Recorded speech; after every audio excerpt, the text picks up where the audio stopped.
But yeah. Oh, Barbara figured it out. No, Steve said But that says something, I think, about Big Mama's humility, and that she didn't put a lot of energy into looking, a certain way. But I wonder how much of it is what of the time and women, all women in that time. No, because Aunt Pearl always wore a dress. She had Sunday clothes, and that's why I said also big that there were women then that were in our family who dressed up. Aunt Lena dressed up. Yeah. Yes. So oh yeah, Aunt Lena and her furs. Aunt Lena. Yes. She dressed up. Yeah. And that's her sister. So was Big I think the only one of them who didn't put a lot of stock in what she was wearing? Because I don't remember, I wasn't around at Mary or Maddie, so I don't know how they dressed. But I know Aunt Lena, you're absolutely right. She was a stylish dresser. Mm-hmm. I think I'm married. I mean, I wouldn't share that much. She always seemed to be dressed up when I saw her. Tapes of Daddy and I'm singing Aunt Pearl. Or you can share that too. Okay. Mommy's telling me things that I should tell you we have, but she don't want to be on the call. Oh. So. Let her talk through you. That's fine. Yeah, but those were two of the questions I thought that would be good for people to ask, because we don't often think of well, for me, it was what's absent versus what we remember, because we remember the poetry and the stories and the things that Big Mama's attributes, but the things that she didn't do, or that came to me today when I was thinking about her restorative time. Yeah. Yeah. Now, I don't know about if Aunt Maddie probably when she was going to church and that kind of stuff probably dressed up, but being on that farm with Uncle Ed, I doubt very seriously if she took time to do a whole lot of dressing up. And I don't remember them going to church. I don't either, Jerry. I don't remember that I'm assuming that they did, but because they did not live in Wetumpka, I didn't see them that often. Uncle Ed wasn't big on church. Then they raised George and he didn't go to church. Yeah. That's true. That is true. Yeah. But on a question of dressing in particular, at what point in our culture, in our family's culture, did dressing up become important? Right. That's a good question. Yeah. Because I'm careful about what I wear to certain places. Matter of fact, I remember years ago, I had just run out of the house because we were doing some work on the house, some painting, and I'd run out with my jeans and sweatshirt on and my hair looking a mess to Walmart to get some more paint. And I ran into an old classmate who had graduated, was in high school with me. She was dressed to the nines, and I felt embarrassed. Oh, wow. Dressed up at the store. I don't know how we moved to, and I'm not saying there's anything wrong with it, but how do we get to where we are now? Well, it's interesting to me because when I think about Aunt Lily, I don't think about her as even though people have said it, but I don't think of her as a particularly stuck on style person. Was she? Kind of. I'm not going to say that. She liked looking good. She didn't have the money to buy a whole lot of clothes, a lot of clothes, but she did like looking good. And when we got to be adults and would buy her outfits, she loved everything that you bought. Yeah, she cared. That's nice. Yeah. Cynthia, how do you remember her? Oh, I just remember her dressing always, especially for church. Yeah, she dressed and she strutted. And then And and my mother would do the same thing. She would be walking and she'd be kind of looking behind herself. She had a little strut, and she was very conscious of the way that she looked. Yes. She Well, had I can remember our Maxine doing uh-huh. it. You know, when you were talking about getting your rest, I thought about Maxine. Uh-huh. Every year, Maxine at her birthday time went to usually the Crown Center once they opened, and she spent her weekend there with no kids calling her and messing with her. It was her time. It was her time. And that was very deliberate for her. She would only tell me where she was going, and knowing that I wasn't going to tell anybody else and I wasn't going to call. But she did that. Yeah. And she also spent time, she loved to play cards. So she spent time with her friends playing cards. That was her thing. And it was important to her, and she passed that on to us, that it's important that you take time for yourself. Yeah. You know, you do what you need to do for your kids, but you're important. And she made that a point to teach us that. Yeah, it was intentional for her. I spent time during the years I was rearing my kids, getting some time to myself, but it was not intentional. It just kind of happened. If the kids didn't need me to come to school for something or something like that, but I like the idea of planning in some time to get some rest for yourself. Now I don't remember my mother doing that. Her life was a life of resting. It was like, and I don't mean, I mean, she's had such a peaceful demeanor. 150, and she could go about quiet and taking that restful time. Who are you? I'm sorry, Barb, who are you talking about? My mother. Oh, okay. 150. Really? So Norma, what about you? What do you recall? About what? What you've been doing? Meditating over there, taking your restorative time? Just listening, but I don't know what question we're on that you're asking me. Just reflections about either how they dressed or and what that said about them, what we think it said about them, or their restorative time. I've, in my opinion, mother loved to dress. She loved the kind of clothes that she wore. She was very particular about things matching colors and all of that, and even down to her shoes. That's the way I saw her. And as far as her restorative time, that was all day, every day. She was being restored. Even when she told us she was doing something else, like cleaning, she ended up being restored. But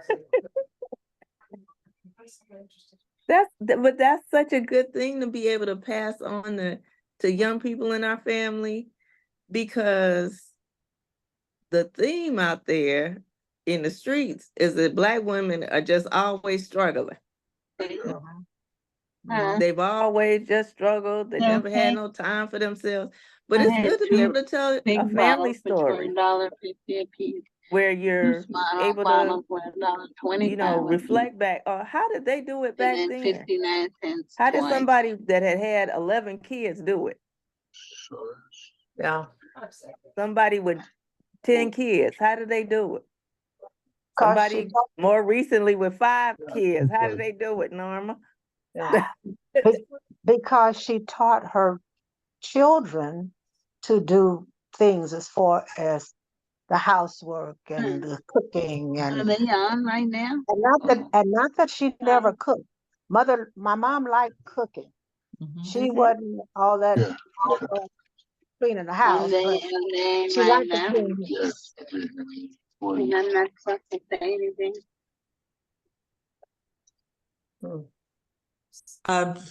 You know what I remember also? Her and Daddy. Her and Daddy they had their time together, and no, you didn't interrupt that. You didn't interrupt that time. They would just go in their room and close the door. I remember being so curious and wanting to be in there with them. But no, you knew, you just didn't interrupt that time that they shared together. And sometime during the day, whether it was early or late, they were gonna have that time. Yeah. And daddy didn't get off work until like 1 or 2 o'clock in the morning. And my mother would get dressed up like she was going out on a date. And when daddy got home, she might be stretched out on the couch with her dressed up stuff on.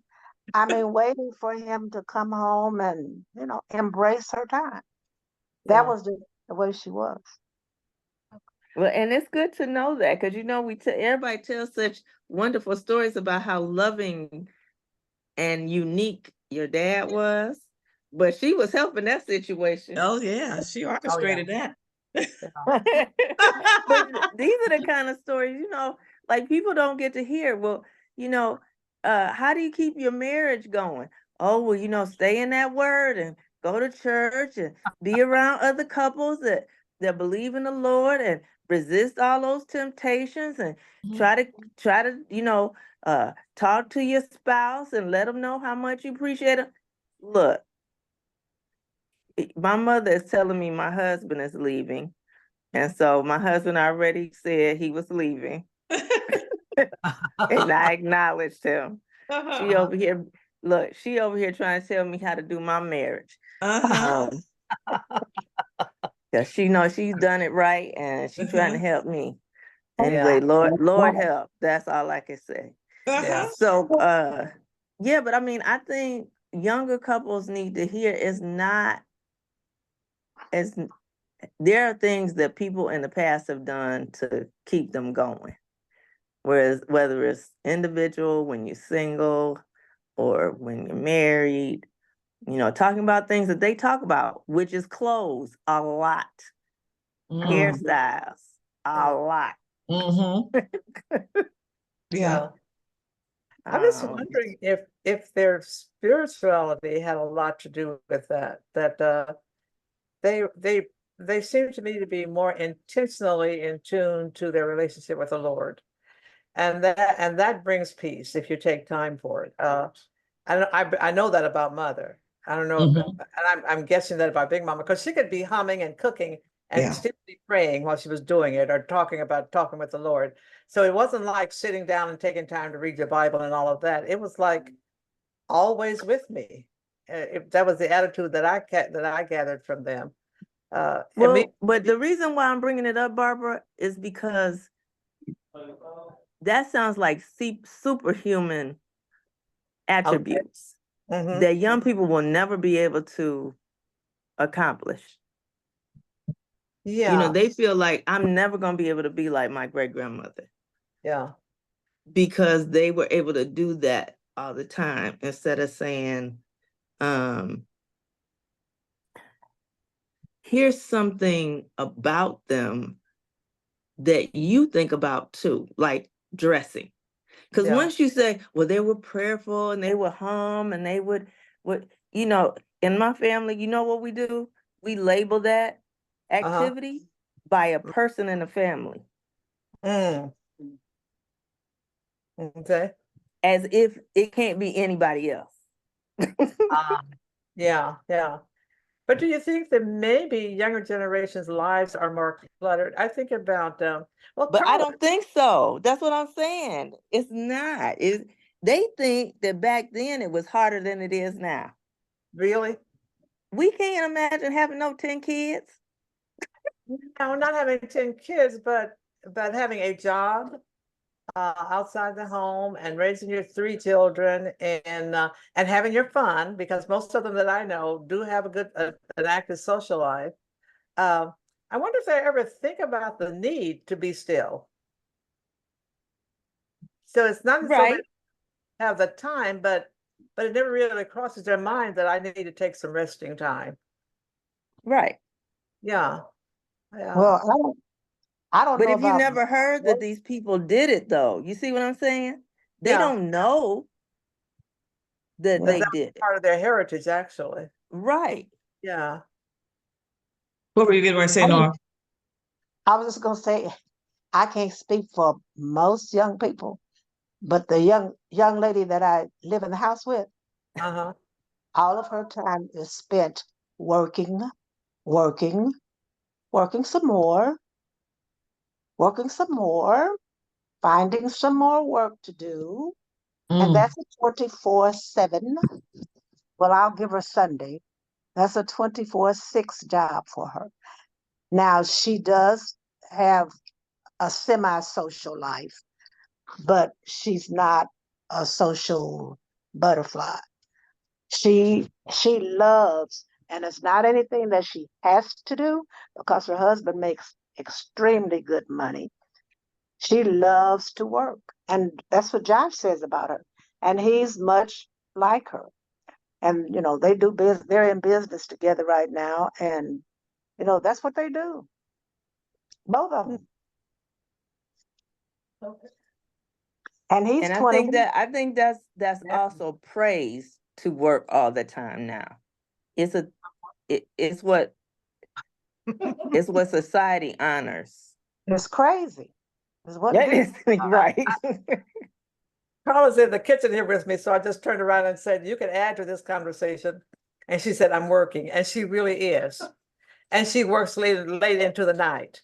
And she's going to get the same amount of money whether she works hard or not. But there's I gotta do this right. I gotta be successful. I gotta do whatever. But yes, a life filled with work. And for her, work and church, not a whole lot of social activities, but some church stuff. I just don't think that resting comes to their minds until they're so tired they can't help themselves and they have to take a nap or do something. Yeah. Or go to the hospital. Mm-hmm. That is the tragedy. What's the definition of rest? Carla's asking me, what is the definition of rest? When you say, What is it for you, Carla? It's called sit down and do nothing. NOTHING.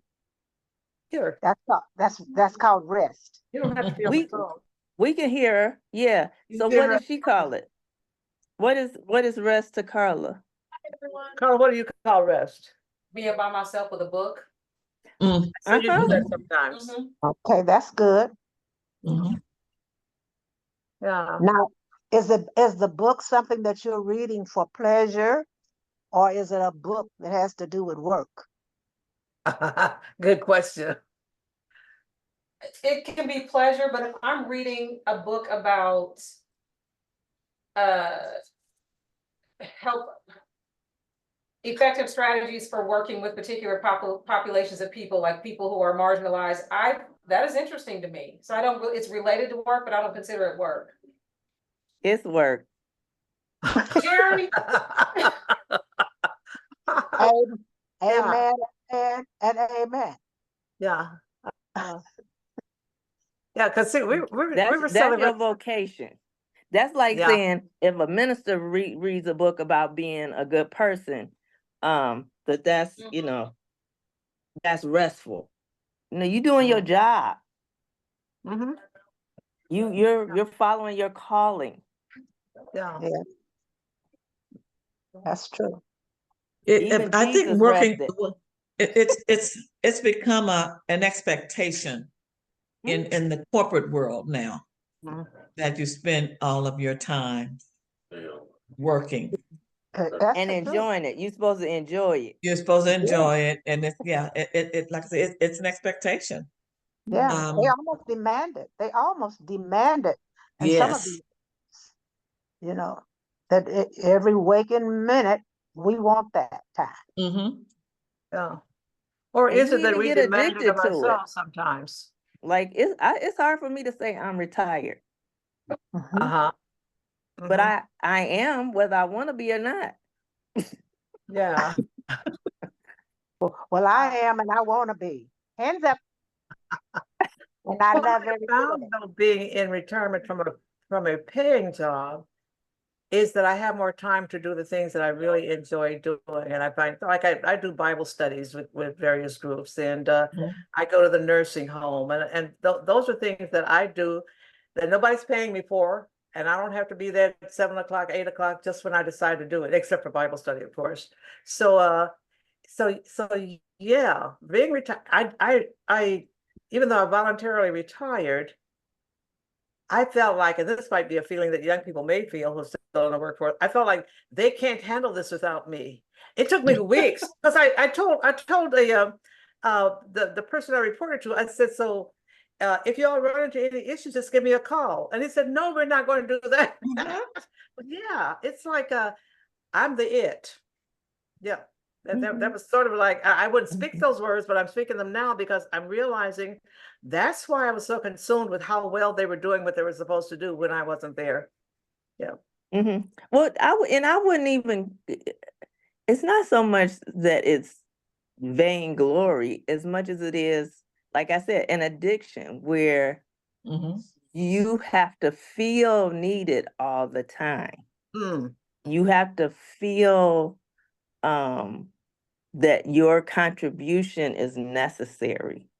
Yeah. That rest is being lazy. And I will tell you, that's one of the things that brought me to this whole thing about rest, is that one of my mother's things, because she can't be still either, is, she really doesn't consider laziness. She considers laziness a thing. Like resting is lazy. Whoops, Norma, you're the laziest person I can think of. And so, you see what I mean? In society, a lot of women, we feel that way. Yeah, I guess so. Which means you don't. What did you say? I mean, I'm not saying everybody, I'm not really that kind of person, but I do like to be gainfully employed. But that's still one of those little things, you know what I mean? It's still one of those little things that's like in the back of your head. When you sit down, what should I be doing? Should I be doing something? I could be putting a load of clothes in the wash. I could be paying that bill. I could be, there's always, for many people, there's that little thing in the back of your head. Look at Norma nodding at me. Norma does a lot of work too on the social media, trying to save people, trying to help people get saved. That's her work. That's her calling. Yeah. I will say this about Norma. My work is studying the Bible. I do that on a daily, and sometimes after my prayer time, I have prayer time for maybe an hour. Sometimes we might go an hour and a half in our prayer time. After my prayer time, and I get my word out and I study and I take notes, and sometimes I share them on Facebook, Miss Jerisa. Yes. Yeah, I think that, but it still works. When she's saying she likes doing nothing, she ain't just doing nothing. Yeah. Okay then, Jerry, not doing nothing. But she's doing what she enjoys doing. This is something that she enjoys doing. So that makes it. I enjoy doing that. You're right. That makes a difference. Yeah. I can't imagine just sitting day to day and not doing anything. Yeah. I have to keep busy. I like to do volunteer work. So I'm always volunteering for this, that, and the other. I have to have something. I'm going to get up. Okay, I've got this to do, and I've got this to do, or I have nothing to do. Yeah. That to plan it, that's nice. That still includes restorative time. Yes. I don't think most of the people in our family just go home and sit and do nothing and deteriorate. So I don't think that's so much a thing, but just like you said, scheduling that restful time like Aunt Maxine did. Yes. Or like Norma does, or like Barbara does when she goes to a conference where she's learning something she doesn't know anything about. She's still resting, even though, so yeah, having that time, and unlike some of our young people, and that's what I'm talking about, those young women that feel like they just, everything is work. Right. And they feel like they have to. They place demands on themselves. Yeah, exactly. Yeah. Yeah. And being young parents, especially, it's not, there are demands on you, especially if you're a young single parent. Mm-hmm. You But don't have a, your mama taught you how to take care of yourself for that hour that yes, she was gonna be in that room with her husband. Yeah. Yeah. Yeah. Thumbs up. Amen. Thank you, Lily. Yeah. But when you have a lot of kids, you do. You just the older ones take care of the younger ones. That's how you But survive you gotta Yeah. start with that in when you have a lot mind. of children. Yeah. If you don't start with that in mind, so I use my mother-in-law for example. She treated all three of her boys like they were only children. Mm. Yeah. Mhm. Mhm. They didn't have to take care of each other at all Wow. during any time. They never wore hand-me-down clothes. Mhm. They always had their own everything. She spent time with every single one of them individually. Yeah. That would be Ebony Tennille. Really? Yes. Wow. That's just how she raised her boys, you know. Uh-huh. But the ones that are in their 20s, they have grown to the place where they really are appreciative of that. Now this 50-year-old, Relationship. he's slowly but surely getting Getting there. there. Mm-hmm. Mhm. But he still likes to make little demands on your time, like, Grand, can't you bring me some lunch? Well, why can't you eat the cafeteria lunch? I like cafeteria lunch. You can go buy me some dinner and blah blah blah. And I do go do it. I should But say. you're a grandmother. Yes. So yeah. So that's different than us as women with our own kids telling them, give me an hour a day. Mm-hmm. Yeah. Or a day a week. Yeah. Yeah. Or like Yeah. I'm Maxine, 3 days in a year. Give me something. Yeah. Yes. But She believed she was going to take her more than 3 days in a year. But on her birthday weekend, she would take that long Yes, weekend. she would take that whole weekend. To a luxury hotel too. She didn't go to a motel. She went to a No. luxury hotel and enjoyed herself. And Yes. she might go downstairs to the restaurant to eat. She might even go to a movie, but she was not going to be cooking and taking care of kids. That's what she was And gonna do. that's something to teach people. That really is to teach your kids. You know, you deserve this. You deserve it. You are important.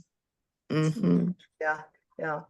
Yeah, but just telling the stories was interesting to me. Just thinking about, you know, how did they make it back then? What lessons can I learn from them? You know, what made them who they are? What lessons did they pass down? All that stuff is interesting. So, but you know, as you're talking about that, and we're saying how busy young mothers are today. Big Mama and my mother were busy women, just doing the stuff that you do to run a household, and they still found time to rest. So, and I think, like we said before, you don't necessarily have to be in the bed or even sitting down to take some mental rest away. But I think you need to take some physical time away from cooking and washing dishes. There's nothing wrong with teaching your kids. When I finally decided to go back to work, Pam was in high school, and I would cook meals on the weekend so I wouldn't have to come home. And then when she got out of school, she came home, she took the food out of the freezer, thawed it, put it in the oven. So by the time I got home, the family was ready to eat. And Carla, her babies washed their own clothes. Bad. Is she still in here? Bad mama. well, you know what? Sometimes your kids start that on their own. I didn't start it. My oldest son told me he didn't want me washing his jeans with the rest of the dark clothes. Oh. Yeah. So I was like, thank you. But let me know you would rather wash your own clothes. Mhm. And now she And has, the little ones took up, did pretty good after that. yeah, they do. Wasn't my idea, but it worked out. But it works, and it teaches them a level of independence. Yes. I found that with her grandchildren, when they come down here on the weekends, if they want something to like breakfast, if Carla doesn't get it, she usually does a fancy pancake breakfast for them on the weekends. But if not, they will come down here, they go in my pantry, they get a box of cereal, and they get the bowl, and they feed themselves. Yeah. So And it's and that doesn't hurt anybody. doesn't hurt No. anybody. So these young mothers can take some rest by teaching their children to be more independent, or giving them it's giving them the opportunity to be independent, because these kids love it when they can go in my refrigerator, go in the pantry, or wherever, find themselves something to eat and eat it. Yeah, it's I think we deprive them of that, which I never Yeah. did. I mean, I didn't deprive mine of that. I No. was almost like Big Mama in terms of taking care of them. I didn't deprive mine either. As a matter of fact, everybody got a day. It's your day to cook. That's your day to cook. That's your day to cook. That's your day to keep the kitchen clean. That's your day to keep the kitchen clean. Yep. We had assigned task they had to do when I was a working mom. But when I told my children here, when I turn 80, I'm retiring, because I actually came here to be a help to them so that they wouldn't have to worry about the household things and the boys and everything while they were trying to build their life here. So when I turned 80, I reminded them that I am retired. I'm not doing anything unless I want to do it. But then I lied to myself. Because I like things a certain way. So therefore, if I want them to be a certain way, you do it yourself. will have to do some things. Wow. When my kids were younger, I think they manipulated me because of that. So you're supposed to clean up the room and mop the floor or whatever, and they would go through and do it. I think they deliberately half did it. So I would come behind them and redo it. Huh? We still do that. Carla tells me that they still do that. I hear.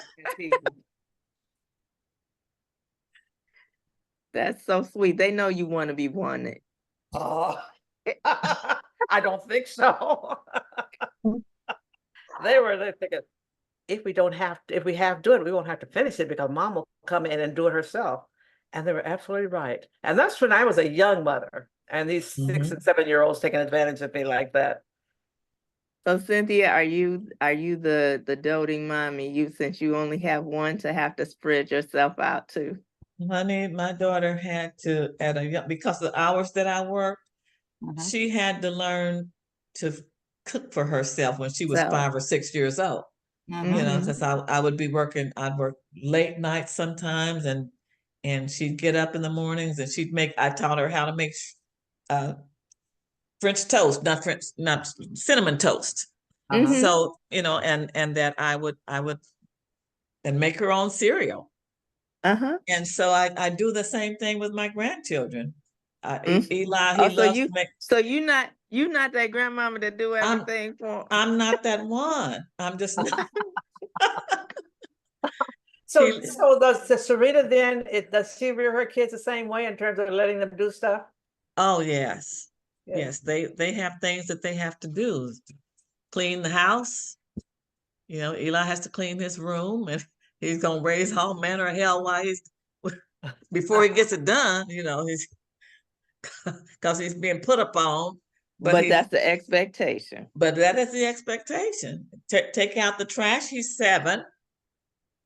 And he has that's his job. He has chores. He has chores. Yeah. Yeah, I'm not much of a clean person, so I don't ask my kids to do a whole lot since I don't do it. But they are all on their own. They are all very independent, and they can do a lot of things on their own. Everybody got their own house. Everybody's got, whatever they need, they take care of it themselves. If they want a messy house, that's their business. Uh-huh. Well, None of us. Except for the Well, kitchen. I will tell you this. My oldest son, his wife, she's a neat nick. Oh. And they are the neat knickers of the family. They don't like no little tchotchkes. They don't like no little, if they're gonna get something out, it has to be all prepackaged. And they might put it on a plate. But let me tell you, don't let that plate start getting cool. Because they done snatched your plate, wash it, Oh, and put it in yeah. the cabinet. That's caring. There's no like a dish, a dish pan. They will wash things. If I drink my tea out my cup, if it gets to an inch to the bottom, do you need that warmed up? Because if you don't, I'm gonna wash it and put it in the cabinet. They are terrible. Oh, I mean, really, really neat knickers. We got one blanket, we got one extra pillow. Now, Mom, when you leave, put that one blanket in the hamper so we can wash it today. For your next visit, huh? Yeah. I mean, they something else. My middle ones, more like me, and now they got the little one. So yeah, anything goes. And Denise she schedules her time. It ain't every day. I do have to give my son-in-law credit is that these boys have to take a certain amount of responsibility as far as keeping and they make sure. Unless they want to die and not live and proclaim the salvation of the Lord. Yes. You know what you're supposed to do. Don't let me come home and if the trash can is still sitting on the curb and the trash man had already picked the trash up, why is the trash can sitting on the curb? So they know that already. You know what you're supposed to do. They know Was he in the military like you too, Norma? No, he was not in the military. Wow, he just military like. He's just a military. He's just a military of his own. Oh, but it's good for them. They need. Yeah, it They is. really need that. They need someone to establish that in them. Women can be soft sometimes. They need that man to come along and insist on some things. Yeah, but my grandson, you can take anything out that you want to play with. You can make the biggest mess that you want to while you're playing with it. But before you go, everything you took out has to be put back. Yes. Girl, that's what Ebony and I had our biggest fight when she was 2 years old for that very reason. She was determined. She was not going to pick her stuff up. And I was determined, oh, yes, you are. So then she finally went in there and as she was picking it up, this don't make no sense. I said, as long as you get it up and put it where it belongs, I don't care whether it makes sense to you or not. Get it up. That's all I'm saying. And my thing was not a problem. You don't want to pick it up. That's okay. We just won't take it out next time. Yeah. You can't use it anymore. Yeah. Yeah, y'all were some tough mommies. I wasn't that tough of a mommy because I didn't want to clean it up either. So I was like, well, okay.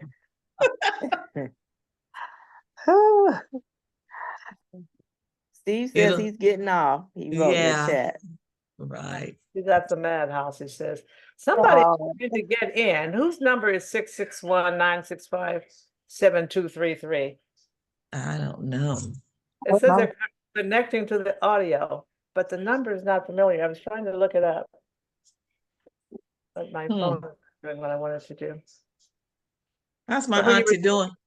Making the kid pick their toys up. I remember a story that Viesta told years ago about one of her grandchildren, and had been It's over to the house. California somewhere, somebody in California. Was when they were playing, and when they got ready to leave, the mom said, "Okay, baby, put your toys up," and the child did not want to. So Bianca was determined that the child was going to, so she just kept on, and she didn't do threatening. She kept on kind of talking him into put your toys up, please, baby, come put them. And he stubbornly refused. She was determined she was going to win, so she took his hand in her hand and led it down to the toys on the floor and picked up toy by toy and put them in the toy box. And then when they finished, she said, "Good for you." It wasn't good for him. It was good that she did those toys herself, really. But I don't know what that taught him. I don't remember. I think it was one of Freddie's kids that she had that experience with. Because sometimes little ones, I don't care how little they are, because this kid was like 3 years old, have their own mind, their own personality. And unless you try planning to kill them, they're not going to do what you tell them to do. That's just, I mean, some kids are wired. Yeah, I have one of those. So yeah. You got, Mhm. is that the little one? The little one. Oh my Mhm. goodness. Yeah, she's I one of got those. two. Now, when it makes sense to her, she has to have time to consider it. And then once she's logically figured it out, she's Mhm. willing to go along. But you Oh. can't get her in that moment to do it. She has to have time to say, okay, now if I put my toys up, I'll be able to find them when I go there to look for them again. So yes, next time I'll make sure I pick them up. But in the moment, Mhm. no, I haven't had time to consider it. So you need to leave me alone.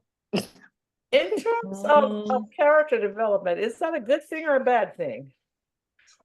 I think, like Cynthia said, it's just everybody's different. Yeah. My oldest, you could take away everything from him. Mhm. There wasn't nothing you could not punish him. Mm. So you could take away his toys, you could take away his time, you could make him sit in his room. He did not care. You could put him in a dungeon. He would sit there until That's you decided That yeah. that you might get in trouble for him being in there. that was Ebony's second oldest, Caleb. Caleb was like that, and you could beat Caleb. Those and people he are still- scary to me. I can't. Yes. Yeah. That's why he you still- learn not to beat him. Mm-hmm. Cause it don't Find help. another way. Doesn't work. Else you'd hurt him. Mm-hmm. Doesn't work. So yeah, after a while we learned, okay, well, we're gonna praise our way through.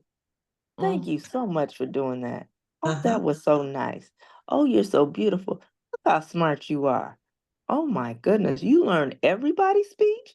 Now, you better learn this speech. But oh my goodness, you've learned everybody's speech. No, all of a sudden, you'll be able to help everybody do their, you praise works in those situations. Yes. Other people, I've seen some of my friends as grown folks. If you challenge them and tell them they did something wrong, that's the best motivator in the world. For them to keep doing what For they're doing. them. Yeah. Absolutely. Or even for them to press on. Like, don't tell me what I won't do. I'll show you. Mhm. Well, don't tell me what I won't do, because I probably won't do it.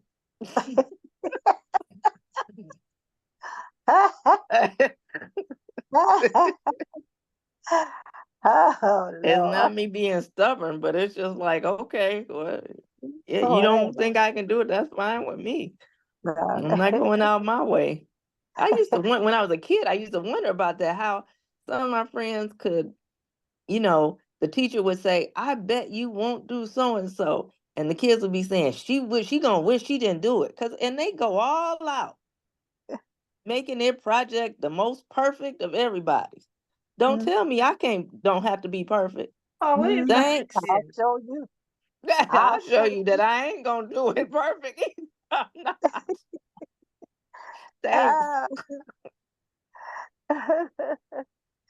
Say, I'm glad you agree with me. I do not have to do this perfect. I'm good. The kids are a mess. Yeah, I'm wondering who that is too. You still trying to figure it out, Barbara? I just found it. It's Pauline. Oh, okay. Oh, I don't know whether she hears, okay. but I mean, she's connected, but she's her She's audio. calling you? For some reason, I'm calling her. Okay. It says she's connecting to audio for some reason. It's not connecting. It's not connecting. I mean, she's forwarded to an automated voice messaging, and she's not getting my call. When Because didn't she she's have on the trouble the phone. last time we were? Yeah. She had trouble the last time we had him got together too. Not available. Trying to get on. I cannot accept any messages at this time. Goodbye. Oh, and her So she- mailbox is full. Yeah. She might be able to actually hear us, and she just can't talk. Mm-hmm. She's on mute. Oh, she's in, but she's on mute. It looks like. Oh, okay. There she She's is. They finally finally in. connected. Okay, Pauline, are you in? And you're on mute.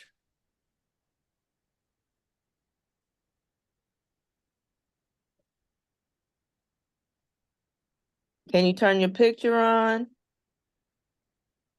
Can we see you? Then she's showing both her audio and her video are off, but she should be able to hear us. Yeah, she can hear us. Oh, she put something in the chat. Oh no, that was Steve. No, I just pulled that up. Okay. If she was connected. Yeah. I'm trying to write her in the chat. If anybody else wants to write and can write faster than me, go ahead. I'm sure she'd like to see some notes. Write something to her. Uh-huh. Somebody want to do that? Because I'm Tag just responded with something. Let me see what she's saying.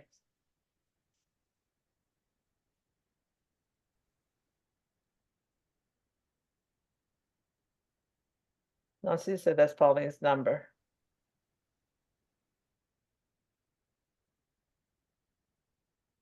Okay. Hello, cousin. Oh, you did. Okay.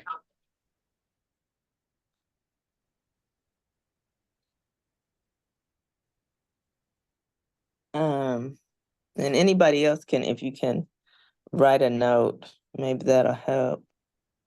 Usually she has the kids there to kind of walk her through it. Oh, I thought you were going to tell her that she was on mute. Oh, yeah. I think she knows. You think but so? maybe not. Because we've been saying it now. She can probably hear us. Now she's off. Yeah. Oh. She probably just gave up. She was probably trying to fix it. Yeah. But by the way, while I still have you all, and please communicate this to Steve too. If I don't, I'll try to send him a text. So Tag's son, Jeffrey, is a paraplegic, so he has a motorized wheelchair. He wants to come to the reunion, but he's recently been in the hospital and he hasn't been working, so he can't really afford the hotel. So if there's anybody in Kansas City that can help him with housing or transportation, he'd appreciate it. Okay. Yeah, Tag told me. She didn't tell me what the problem was. She just said there was some kind of problems that he might not be able to come. If that's the only problem. Well, no. Yeah, just work I think on my it. grandson and his family are probably going to be staying at my house. They're in Minnesota, and he's too cheap to pay for the hotel. So right. Well, I mean, it's expensive, so Yeah, I can it definitely is. understand. Yeah, but I could help pay for Jeffrey to stay at the hotel if he wants to. Okay, so if you can let Tag know. Yeah, I will. Yeah, we'll see what we can collectively work out. Yeah, I would love to be able to do that. Okay, are we going to end this? And now Lavinia says she couldn't today, but she will definitely be on the next one. And Tag says she wasn't feeling. She didn't say she wasn't feeling it, but she's going to join next time. But she said she just wasn't feeling. You know how you sometimes just feel kind of down, like this is not my day to be on the phone. Yeah, Right. that's where she is. So she will join us. And she did say that Jeffrey might, let me find my message from her. Oh. She said Jeff wants to come to the reunion, but he has some unique concerns that may preclude his coming. And she gave me his cell phone number, and I missed this. Please send him a Zoom invite. Maybe he'll chime in. I'll send it. I'll send it for the next time. Yeah. Great, thanks. Okay. It looks like the numbers are growing, Jerry, are they? Of people who've registered. Yes, there are more people that are coming, so I can, on your next, well, I try to send a email and let you guys know what our numbers are looking like. Okay. Yeah, I'm stopping the recording because we're finished with the storytelling, aren't we? Yeah. Okay. Yeah, so